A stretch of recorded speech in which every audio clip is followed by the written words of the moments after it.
नमस्कार, आप देख रहे हैं जनतंत्र टीवी और मैं हूं आपके साथ ऋतु भंडारी। कश्मीर डायरी के बुलेटिन में आप सभी का बहुत स्वागत है।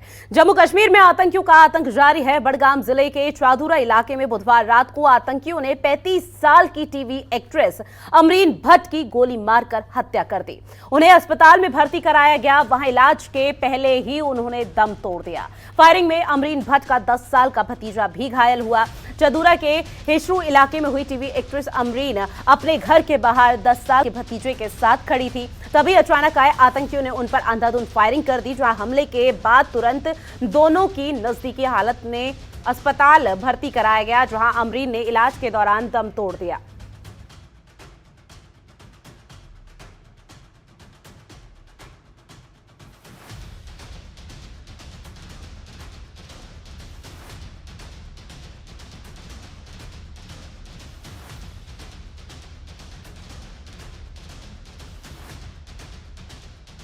सठा दुखी कत कह खुशी हज कत कि अचानक मौत गसन पे यिथिस यस ये आर्टिस्ट अमरीना भट्ट अमिस खुदायस बगैर सहरे अमिस बुजुर्ग मोल बोय कहें बेन बेन यह काम करान यह रोपये 10 जानान कित पकना घर कित अगर गलती आसि यह समझावन मतलब अगर गलती हज वत दपस ना ये गलती हज वत कर सा तरक यह ये असल वात पे बस ये घर पे मे सिस्टर मान सिस्टर अमिस वन कूर बेन बद बे डैडी अस आए रालो बह पान नमाज शाम नफर जे तमिस बरबद आलो पे मे 10 वुर नीचे सह द्रामुत मुझे ये पे तुम फायर तो कर्मित निकिस आमुत ये फायर बे आमुत सिस्टर ये फायर पे द्रास नमाज पढ़ ये कहें पाई कुस क्या पे तुझे लाश अस पकन यप वो 4 पे कर रेफर हेड तो डेथ गई। और ज्यादा जानकारी के लिए ब्यूरो चीफ ज्योति पचनंदा हमारे साथ फोन लाइन पर जुड़ गए हैं। ज्योति, टेरर किलिंग का मामला रुकने का नाम नहीं ले रहा और ऐसे में हालांकि तमाम तरह की कवायद यहां पर कर दी गई ताकि इस तरह के मामले पर किसी भी तरह से रोकथाम लगाई जाए, लेकिन एक और मामला यहां सामने आ गया। कल ये बड़ी एक दुखद घटना है जी। तो सभी महिलाओं को इसकी निंदा करनी चाहिए, सिर्फ महिलाओं को नहीं बल्कि पूरे कश्मीर अवाम को निंदा करनी चाहिए कि क्या उनको उस माहौल में जीना है जहां तालिबानी हुकूमत चलती है, जहां महिलाओं के लिए खुले आसमान में सांस लेना भी दुर्लभ हो। एक लड़की अगर कहीं कलाकार है, टीवी के लिए काम करती है, क्या उसका ये कसूर है कि वो अपने लिए कुछ जीविका अर्जित करती है या अपनी पसंदीदा काम करती है? पूरे कश्मीर में इस समय दहशत का माहौल है।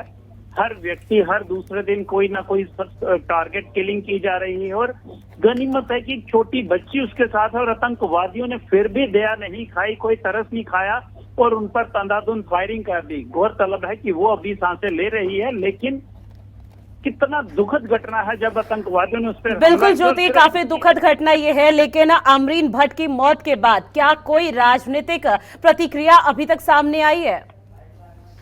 देखिए, ऐसे तो प्रतिक्रियाएं चल रही हैं, हर कोई उसकी निंदा कर रहा है। आपने उनके घर के माहौल देखे होंगे कि किस तरह का माहौल है उनके घर में, लेकिन जो राजनीतिक पार्टियां हैं जिस तरह पहले वो खुलेआम बोलती हैं, इनके खिलाफ ऐसा कोई भी शब्द नहीं बोला जा रहा है, सबने चुप्पी साध रखी है। लेकिन महिलाएं जरूर इसमें आगे आई हैं, उन्होंने जरूर कहा है कि ये तो उनके लिए बिल्कुल एक उस जैसा है जैसे तालिबानी हुकूमत और लड़कियों ने बिल्कुल घूंघट में ही रहना है। कम से कम इन चीजों से उनको निजात मिलती है। खुले आसमान में उन्हें भी फिरने का अधिकार रहता है, लेकिन आतंकवादियों ने वहां पर इन लोगों का जीना दुश्मन किया हुआ। बिल्कुल ज्योति, आतंकवादियों ने इस तरह की जो कायराना हरकत की है, ऐसे में दुखद घटना तो सामने आई है और अब आने वाले समय में कब तक इस टेरर किलिंग के मामले पर रोकथाम लगती है देखना काफी महत्वपूर्ण होगा। ज्योति, आप हमारे साथ बने रहिए और भी खबरों पर आपसे अपडेट लेंगे।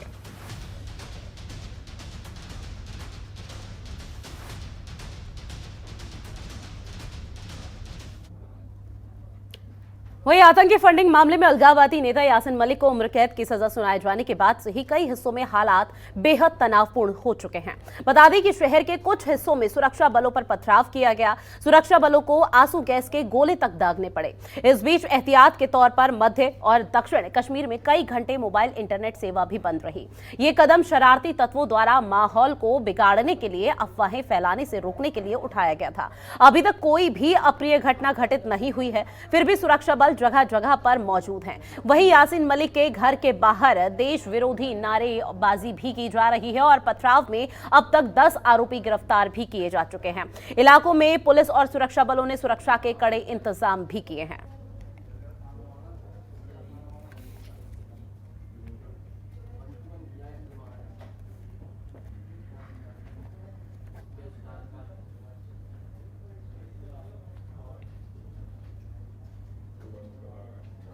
तो देखिए तस्वीरें भी आपकी टीवी स्क्रीन पर, जहां कई घंटे तक इंटरनेट सेवा बंद रही।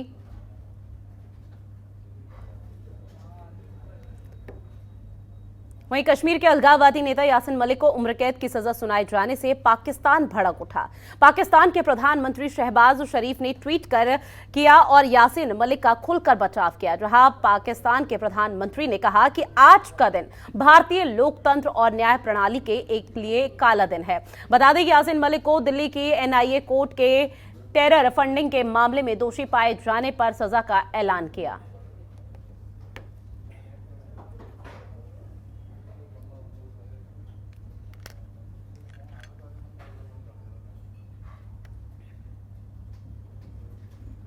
एक बार फिर रुक करेंगे। ज्योति पचनंदा ब्यूरो चीफ हमारे साथ बने हुए हैं फोन लाइन पर।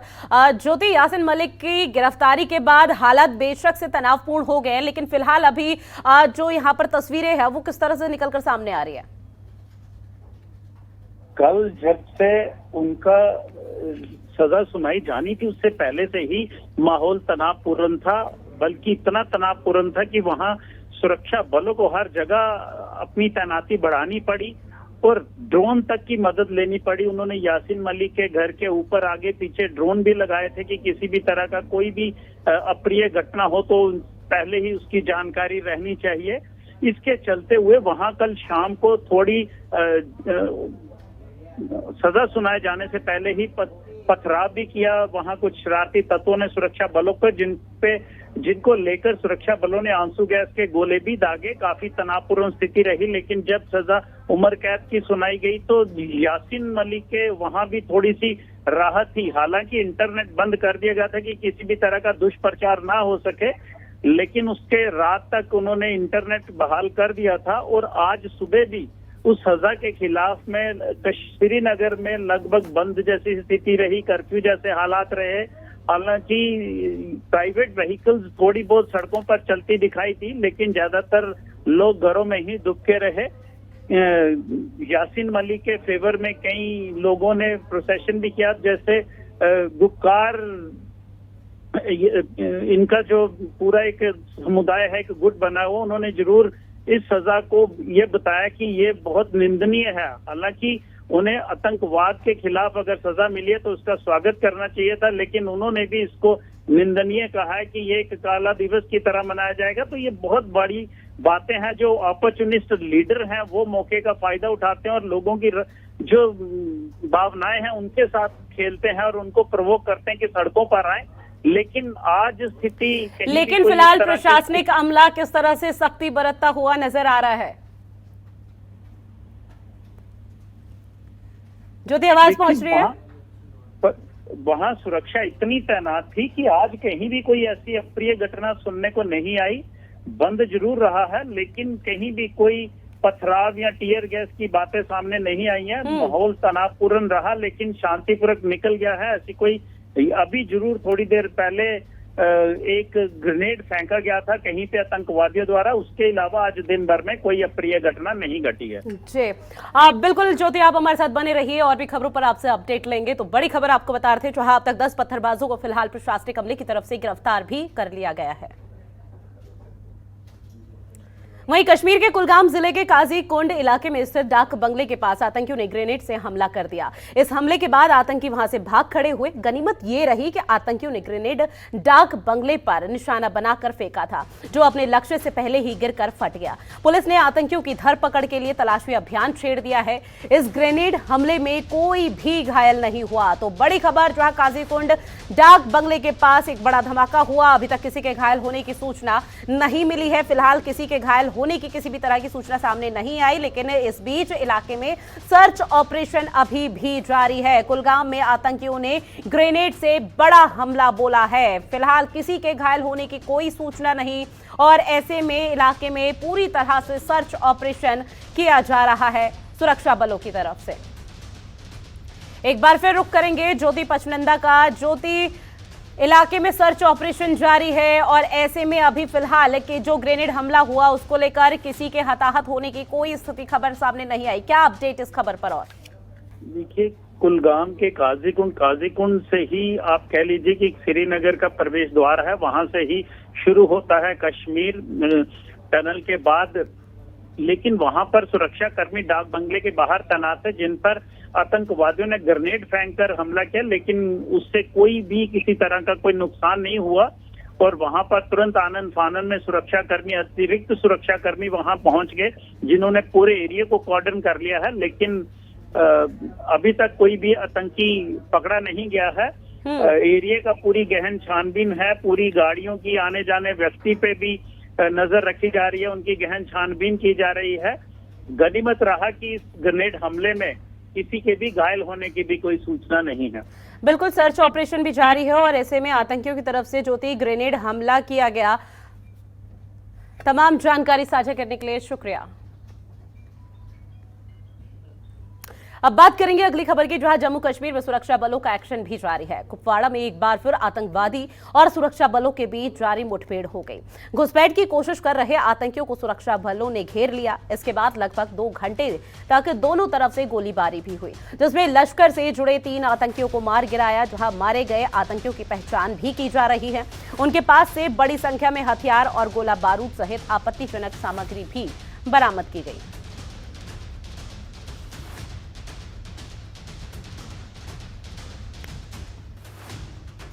तो बड़ी खबर, जहां इलाके की घेराबंदी की गई, सर्च ऑपरेशन भी जारी और इसमें जम्मू कश्मीर में जारी है सेना का एक्शन मोड। जहां कुपवाड़ा में 3 आतंकी ढेर किए गए।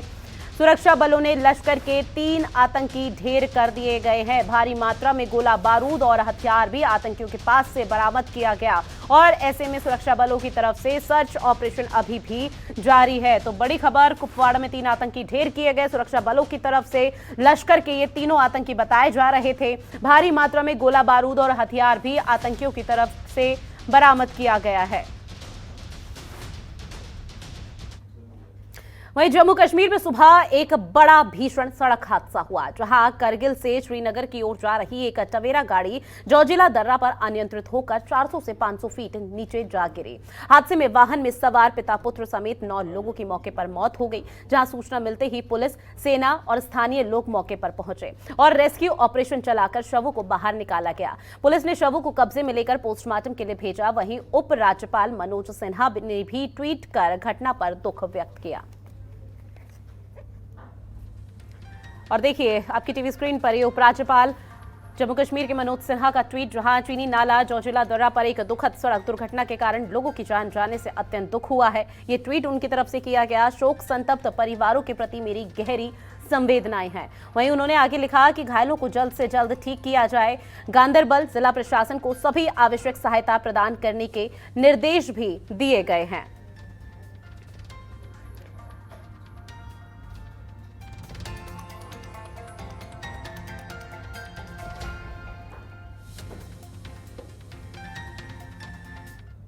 जम्मू कश्मीर में उपराज्यपाल मनोज सिन्हा ने गाजीपुर के पूर्वी छोर पर रजागंज मोहल्ले में गंगा तट स्थित बैकुंठ धाम का लोकार्पण किया। बता दें कि उपराज्यपाल मनोज सिन्हा ने बैकुंठ धाम के 4 करोड़ 10 लाख रुपए की लागत से हुए सुंदरीकरण का वर्चुअली रूप से शिलापट का अनावरण किया है। उपराज्यपाल मनोज सिन्हा ने सामाजिक धार्मिक अनुष्ठान के प्रयासों को आम जन को समर्पित कर मां गंगा के चरणों में पूजा अर्चना भी की।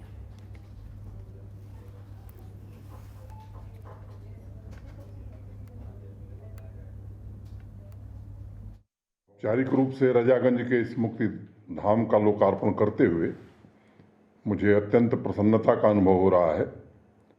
आप सब जानते हैं कि 4 करोड़ 10 लाख रुपए की लागत से बनकर तैयार हुए इस मुक्ति धाम में लोगों के लिए शुद्ध पेयजल, पर्याप्त लाइटिंग तथा शौचालय की व्यवस्था भी की गई है। कल मैंने उसकी ताज़ी तस्वीर देखी थी और मैं कह सकता हूं कि अपनी तरह का ये पहला मुक्ति धाम है जिसे सुनियोजित तरीके से बनाया गया है। गौरवमयी सामाजिक धार्मिक अनुष्ठान के साथ गरिमापूर्ण अंत्येष्टि के मानव अधिकार को सुरक्षित रखने का भी प्रयास किया गया है। मैं आप लोगों से विशेष रूप से वहाँ जो प्रबुद्धजन बैठे हैं, स्थानीय नागरिक हैं, उनसे मैं एक अनुरोध जरूर करना चाहूँगा कि इसके पीछे की तरफ जो खाली ज़मीन है, माँ गंगा के बढ़ाव एवं कटाव को ध्यान में रखते हुए वहाँ स्मृति वन के रूप में पेड़ पौधे लगाए जा सकते हैं। उनकी छाया, मुझे लगता है कि अनेक आत्मीय जनों की यादें भी इससे जुड़ेंगी। वहीं बात अब अगली खबर की, जहां करगिल के कार्यकारी पार्षद सैयद अब्बास रिजवी ने अतुल इंटरनेशनल ताइक्वांडो अकेडमी में कक्षाओं का औचक निरीक्षण किया है। इस मौके पर सैयद अब्बास ने खिलाड़ियों के साथ खास बातचीत भी की और इस दौरान कोच जहीर अब्बास खान के प्रयासों की सराहना की। वहीं उन्होंने खिलाड़ियों की स्थिति के बारे में भी जानकारी ली और सभी मांगों को पूरा करने का आश्वासन दिया है। हमें यहाँ पे काफ़ी दिक्कत होती है प्रैक्टिस करने में। हमारे यहाँ पे असली है तो ये इंडोर गेम, पर हम आउटडोर में काम करते हैं। क्लाइमेट प्रॉब्लम होता है, हमें काफ़ी बारिश की वजह से या हवा की वजह से हमें प्रैक्टिस नहीं होती है। अगर साहब ने यहाँ पे विज़िट करके हमें बहुत अच्छा लगा कि वो खुद यहाँ पे आके हमें देखा कि कैसे प्रैक्टिस चलता है, कैसे होता है। जब आखिर आगा सर ने खुद देखा तो हमें बहुत अच्छा लगा, क्योंकि आगा सर को पता चल गया कि हम यहाँ पे कैसे स्ट्रगल करते हैं। मैचेस मुंशी अब्दुल्ला स्कूली का टाइकोंडो प्रैक्टिस बात यहाँ दुना। आज हम बहुत खुश हैं कि हमारे यहाँ पे जो है आगा सर आए और हमारे जो है यहाँ पे क्या क्या हो रहा है उन सबको देखा उन्होंने। ना टाइकोंडो जो है एक इंडोर गेम है, लेकिन हम आउटडोर खेलते हैं क्योंकि हमारे पास जो है इंडोर नहीं है, इंडोर फैसिलिटीज़ हमारे पास नहीं है और इसलिए हम आउटडोर खेलते हैं। तो हमें इंडोर की बहुत ज़रूरत है और हमें मैटिंग की भी बहुत ज़रूरत है, क्योंकि हमारे यहाँ पे जो है पैर में छाले पड़ जाते हैं। हम सीमेंट पे जो है प्रैक्टिस करते हैं, इसलिए हमें मैटिंग की बहुत ज़रूरत है और हमें इंडोर की भी ज़रूरत है। वहीं जम्मू पठानकोट हाईवे पर शिवसेना कार्यकर्ताओं ने जोरदार प्रदर्शन किया। शिवसेना ने जम्मू कश्मीर में शराबबंदी लागू करने के अभियान को जारी रखते हुए धरना दिया, जहां पार्टी प्रदेश अध्यक्ष मनीष साहनी के नेतृत्व में दर्जनों कार्यकर्ताओं ने शराब नहीं रोजगार दो का नारा लगाया। वहीं इस मौके पर साहनी ने कहा कि मंदिरों की इस पवित्र नगरी में चप्पे चप्पे पर शराब की दुकानें खोली जा रही हैं, जिससे धार्मिक भावनाएं आहत होने के साथ ही युवाओं को नशे की तरफ आकर्षित भी किया जा रहा है। राज्यपाल माननीय मनोज सिन्हा जी से कि मंदिरों के इस शहर को, गुरुओं की इस पवित्र धरती को, पीर पैगंबरों ऋषि मुनियों की इस पवित्र धरती को शराब मुक्त किया जाए, यानी यहाँ पर शराबबंदी लागू की जानी चाहिए। देखिए, हमें अच्छे दिनों का झांसा दिया गया था, अच्छे दिनों का वादा किया गया था। 5 अगस्त 2019 को भी जब जम्मू कश्मीर से धारा 370 हटाई गई थी, यहाँ पर विकास, रोजगार और बेरोजगार युवाओं को रोजगार देने का, विकास और अमन बहाली का वादा किया गया था, ना कि यहाँ चप्पे चप्पे पर शराब की दुकानें खोलने का। करगिल में सीईसी फिरोज खान ने एक बैठक बुलाई, जिसमें जीआईएस आधारित मास्टर प्लान 2050 के क्रियान्वयन के लिए परामर्श एजेंसियों को शामिल किया गया। और इसी के साथ ही इस बैठक में पार्षद टाउन हाजी अब्बास, निदेशक शहरी स्थानीय निकाय डॉक्टर जाहिदा बानो, उपायुक्त और सीईओ के साथ अन्य संबंधित अधिकारी भी उपस्थित रहे। बैठक में जिले में जीआईएस आधारित मास्टर प्लान 2050 के क्रियान्वयन के संबंध में विभिन्न पहलुओं और चुनौतियों पर विस्तृत से चर्चा की गई। साथ ही अधिकारियों को जरूरी दिशा निर्देश भी दिए गए।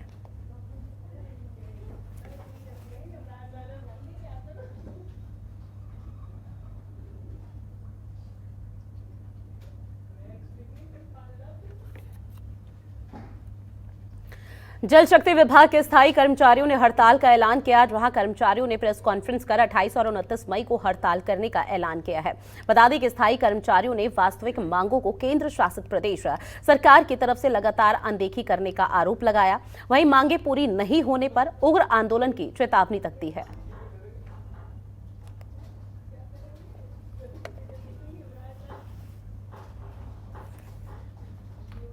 और 149 का बेनिफिट दिया है। तो प्रमोशन करने के बाद उन्होंने सर्विसबुक में एंट्री की है और फिक्सेशन जो कर्मचारी की है। उसके बाद जब एम्प्लॉय हमारा रिटायर होता है तो जब एजी में उसकी सर्विसबुक जाती है तो वहाँ से उसकी रिकवरी बन के आ जाती है कि ये जो बेनिफिट आपको दिए हैं गवर्नमेंट ने, इसका आपको रिकवरी देनी है। अब ये हमें समझ नहीं आता कि मुलाजिम रिकवरी क्यों करेगा। बेनिफिट दिया, सर्विसबुक मुलाजिम की सरकार के पास है, फिक्सेशन सरकार ने की और उसके बाद उसको रिकवर कर रहे हैं। कहां से देगा मुलाजिम रिकवरी? वहीं जम्मू में सीआरपीएफ 14 बटालियन ने शोपियां में एक शैक्षिक शिविर का आयोजन किया और छात्रों के बीच अध्ययन सामग्री वितरित भी की है। इस मौके पर छात्रों ने इस तरह के शिविर के लिए बटालियन को धन्यवाद दिया। वहीं कमांडेंट ऑफिसर 14वीं बटालियन विशाल कंडवाल ने कहा कि 14वीं बटालियन सीआरपीएफ के लिए ये गर्व का समय है कि वो जरूरतमंद छात्रों को शैक्षिक सामग्री उपलब्ध कराती है। उन्होंने आगे कहा कि भविष्य में भी इस तरह के कार्यक्रम आयोजित किए जाएंगे।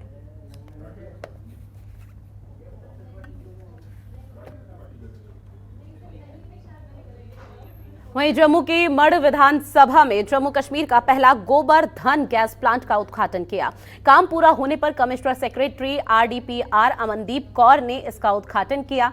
इसके साथ ही गांव के 20 लोगों को गैस के कनेक्शन भी दिए गए, जहां उन्होंने कहा कि ऐसे 100 और गोबर धन गैस प्लांट जम्मू में स्थापित किए जाएंगे।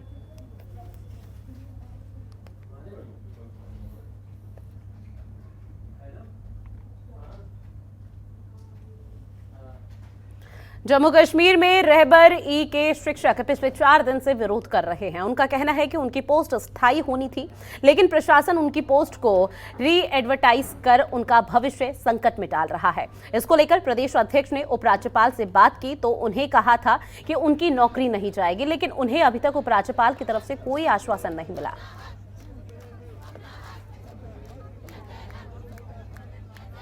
देखिए, एलजी साहब ने पिछले साल एक इंटरव्यू दिया, उसमें बोलने लगे कि आप जाके ब्यूरोक्रेट से मिलो, आपकी फाइल प्रोग्रेस में है, आपको इंसाफ दिया जाएगा। हम 1.5 साल से इस ऑर्डर का वेट कर रहे थे कि हमारा ऑर्डर मिले। जब भी हम जिस ब्यूरोक्रेट के पास गए, जिस ऑफिसर के पास गए, उन्होंने हमें यही बोला कि आपको इंसाफ मिलेगा, आपको जस्टिस होगा। तो ये होने के बाद में आज इन्होंने क्या किया, हमारे पोस्टें फ्रीज जो थी उनको डिफ्रीज किया गया। तो हमारी एक ही मांग है, जो फ्रीज से डिफ्रीज इन्होंने किया है उनको फ्रीज में ही रहने दीजिए। मिट्टी अशुद्धियों को ग्रहण करने का काम करती है, तो मिट्टी के घड़े में जब पानी रखते हैं तो उसमें मौजूद हर तरह के अशुद्धियां घड़ा आसानी से सोख लेता है, जिससे पानी के जरूरी मिनरल्स बॉडी को बिना अशुद्धियों के मिल पाते हैं। एक बार फिर लोग पुरानी संस्कृति और पुरानी प्रथाओं के साथ जुड़ते हुए नजर आ रहे हैं, जहां मिट्टी के मटके चाहे पिछले कई सालों से मार्केट से गायब दिख रहे हों, लेकिन आसमान से गिरती हुई आग के चलते एक बार फिर लोग मिट्टी के मटके अपना रहे हैं। मार्केट में एक बार फिर से मिट्टी के के दिखाई देने लगे हैं। बेशक लोगों के पास रेफ्रिजरेटर है, लेकिन सुराही के पानी का अलग ही सुकून है।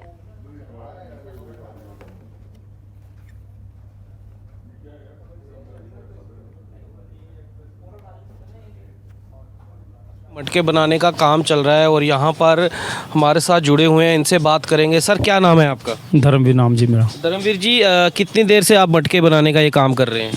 ये हमारा ख़ानदानी का पुश्तैनी काम है, तो काफ़ी देर, लगभग कोई 30-35 साल से मैं इसको वो कर रहा हूँ, और वैसे हमारा एक ख़ानदानी काम है। कितना मटके जो हैं वो दिन में आप बना लेते हैं आजकल? ये इस टाइम हमारा काम का सीज़न का टाइम है, तो इस टाइम खैर हम इसके एवरेज तो नहीं निकाल सकते रोज़ कितने बनते हैं, कि हम छोटे बड़े कई किस्म के बनाते हैं, कोई 30-40-50 पीस हम रोज़ के तैयार कर लेते हैं इसके लिए। कितनी सेल हो जाती है आज के दिन में? नहीं, सेल नहीं, हमारा होलसेल का भट्टी पकाते हैं हमारा, उसमें लंबा प्रोसीजर, ये नहीं बता सकते एक दिन में कितनी ऐसी सेल निकलती है, वो आइडिया नहीं दे सकते इसके लिए। पहले इसके मामले अगर पिछले साल की बात अगर करें, जहाँ कोरोना काल लगा हुआ था, तब से लेकर अब तक क्या काम में कितनी वृद्धि हो पाई है? जैसे कोरोना काल की जैसे आप बात करें, कोरोना काल में थोड़ा सा काम में थोड़ी पिछले साल से इस साल थोड़ी बढ़ोतरी है, क्यों एक तो लोगों में थोड़ी सी जागरूकता आई है कि मिट्टी के बर्तनों का जो पानी पिया जाता है वो सेहत के लिए अच्छा है, तो उस कारण लोगों में थोड़ी सी जागरूकता के कारण हमारे काम में थोड़ी बढ़ोतरी हुई है। जो खरीदार आते हैं क्या उनकी और भी कुछ इच्छाएं होती हैं कि मटके के साथ साथ उन मटकों के ऊपर नक्काशी जिस तरह से की जाती है उसको लेकर क्या जो है खरीदार जो है उनकी तरफ से बोला जाता है? हाँ, आज देखो एक फ़ैशन का ज़माना है कि हर आदमी एक फैशनेबल चीज़ें पसंद करता है, तो उसमें जो ग्राहक हमारे पास है वो भी यही चाहते हैं कि एक पहले जो सिंपल मटके बनते थे तो उसके बाद नलके वाले टूटी वाले घड़े आ गए, उसके बाद ग्राहक उसमें चाहता है उसमें नक्काशी या कोई पेंटिंग वगैरह की हो, तो उस चीज़ को ग्राहक थोड़ा ज़्यादा पसंद करते हैं। आप देख रहे हैं कि अब मटकों को लेकर जो है दोबारा एक बार यहाँ पर मार्केट में अब मिट्टी के मटके एक बार दोबारा मार्केट में देखने को मिलते नज़र आ रहे हैं। कश्मीर डायरी के बुलेटिन में फिलहाल के लिए इतना ही। देश प्रदेश की तमाम बड़ी खबरों को देखने के लिए आप बने रहिए जनतंत्र टीवी के साथ। नमस्कार।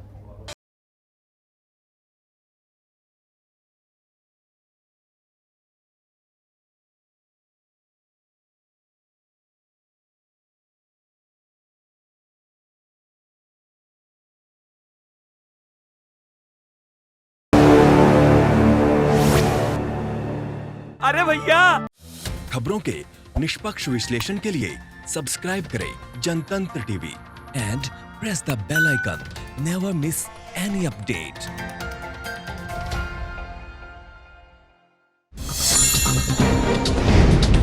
डाउनलोड कीजिए जनतंत्र टीवी ऐप को, जो कि अवेलेबल है गूगल प्ले और ऐप स्टोर पर। अधिक जानकारी के लिए अभी डाउनलोड करें।